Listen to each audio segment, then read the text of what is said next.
जय गुरु जी। दोस्तों, ये है आपका अपना प्रिय आरजे आदि का शब्द मुंबई मानूस और आपके लिए लेकर आया है आपका मनपसंद प्रोग्राम पॉजिटिव कर्मा। आज है एपिसोड नंबर 590 यानी कि 590। शुरुआत करता हूं मैं इस कार्यक्रम की कुछ इस प्रकार। निगाहों में मंजिल थी, गिरे और गिरकर संभलते रहे। हवाओं ने बहुत कोशिश की मगर चिराग आंधियों में भी जलते रहे। दोस्तों, स्वस्थ रहें, सुरक्षित रहें और मस्त रहें। यह है आपका अपना प्रिय आरजे आदि कश्यप मुंबई मानूस। तमन्नाएं भी उम्र भर कम नहीं होंगी और समस्याएं भी कभी हल नहीं होंगी।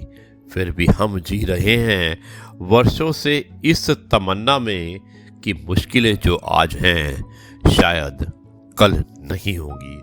दोस्तों, be positive and be optimistic.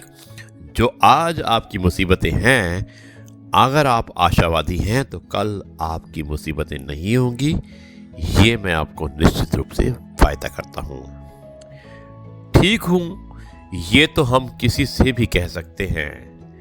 ठीक हूँ यानी कि आई एम ऑल राइट, ये तो हम किसी से भी कह सकते हैं। लेकिन परेशान हूँ ये कहने के लिए कोई बहुत खास चाहिए। दोस्तों, मुझे उम्मीद है कि आप इस बात का मतलब समझ गए होंगे कि आई एम ऑल राइट तो आप किसी से कह सकते हैं, बट अगर आप डिस्टर्ब्ड हैं, परेशान हैं, तो ये बातें आप हर किसी से शेयर नहीं कर सकते हैं। यह है आपका अपना प्रिय आरजे आदि कश्यप मुंबई मानूस। आरजे आदि विशेष कुछ अलग हो जाए। और दोस्तों, आज मैं इसमें एक आपको बहुत ही अच्छा वाकया सुनाना चाहता हूँ, बहुत ही अच्छा कथन सुनाना चाहता हूँ, जिसका शीर्षक है माँ का पल्लू। मुझे उम्मीद है कि ये आपको पसंद आएगा। और ये मेरे बहुत ही खास हैं, बहुत ही परिचित हैं, मेरे रिश्तेदार भी हैं, शिव कुमार जी, और उन्होंने भेजा है और मैं उम्मीद करता हूँ कि आपको ये पसंद आएगा। शीर्षक है माँ का पल्लू। गुरु जी ने कहा कि माँ के पल्लू पर निबंध लिखो। तो लिखने वाले छात्र ने क्या खूब लिखा। उस छात्र ने लिखा कि आदरणीय गुरु जी, माँ के पल्लू का सिद्धांत माँ को गरिमामय छवि प्रदान करने के लिए था। इसके साथ ही यह गर्म बर्तन को चूल्हा से हटाते समय गर्म बर्तन को पकड़ने के काम भी आता था। पल्लू की बातें ही निराली थी। पल्लू पर तो बहुत कुछ लिखा जा सकता है। पल्लू बच्चों का पसीना, आंसू पोंछने, गंदे कान और मुंह की सफाई के लिए भी इस्तेमाल किया जाता है। माँ इसको अपना हाथ पोंछने के लिए तौलिए के रूप में भी इस्तेमाल कर लेती है।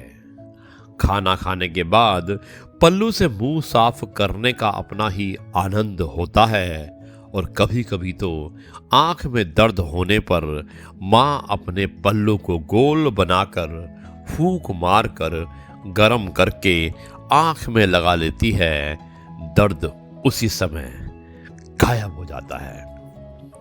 माँ की गोद में सोने वाले बच्चों के लिए उसकी गोद का गद्दा और उसका पल्लू चादर का काम करता था। जब भी कोई अनजान घर पर आता तो बच्चा उसको माँ के पल्लू की ओट लेकर देखता था। जब भी बच्चे को किसी बात पर शर्म आती, वो पल्लू से अपना मुंह ढक कर छुप जाता था।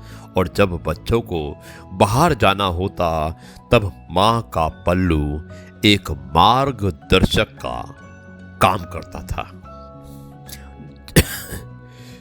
जब तक बच्चे ने हाथ में पल्लू, माफी चाहता हूं कि थोड़ी खांसी आ गई है, कि जब तक बच्चे ने हाथ में पल्लू थाम रखा होता तो सारी कायनात उसकी मुट्ठी में होती थी। और जब मौसम ठंडा होता था तो माँ उसको अपने चारों ओर लपेटकर ठंड से बचाने की कोशिश करती थी। और जब बारिश होती तो माँ अपने पल्लू से ढांक लेती। पल्लू एप्रन का काम भी करता था। माँ इसको हाथ तौलिए के रूप में भी इस्तेमाल कर लेती थी और पल्लू का उपयोग पेड़ों से गिरने वाले जामुन और मीठे सुगंधित फूलों को लाने के लिए किया जाता था। दोस्तों ध्यान से सुनिएगा कि पल्लू का उपयोग पेड़ों से गिरने वाले जामुन और मीठे सुगंधित फूलों को लाने के लिए किया जाता था। पल्लू में धान, दान, प्रसाद भी संकलित किया जाता था।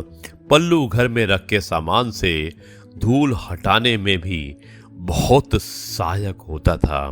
दोस्तों ये पल्लू की उपयोगिता बताई जा रही है और मुझे उम्मीद है कि पल्लू के बारे में आपको मैं जितना भी बता रहा हूं उसको आप अर्जित करने की कोशिश कर रहे हैं।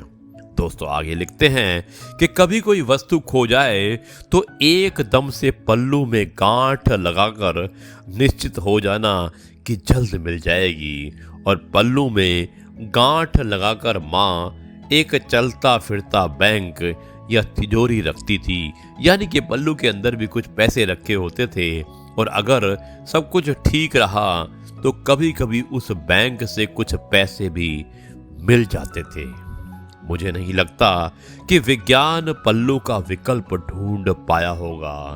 दोस्तों पल्लू कुछ और नहीं बल्कि एक जादुई एहसास है।